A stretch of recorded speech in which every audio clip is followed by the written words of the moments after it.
Amite lagi tuang lo, tuanan sim tulak lelo, kunsian manglung nao nang mo.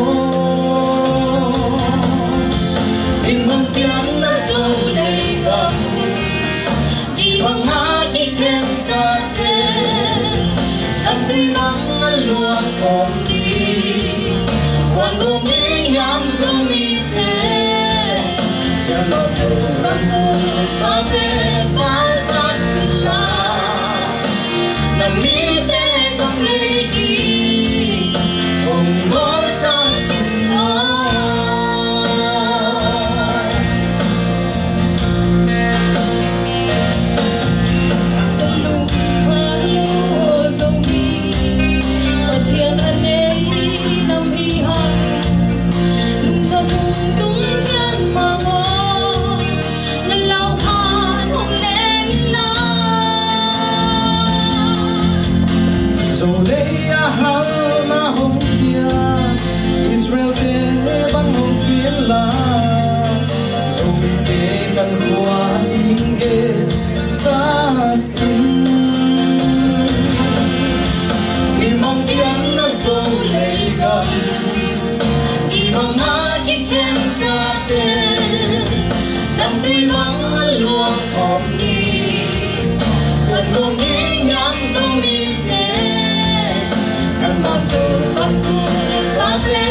Siam Piu mà, bây giờ nó này kinh hậu sen mà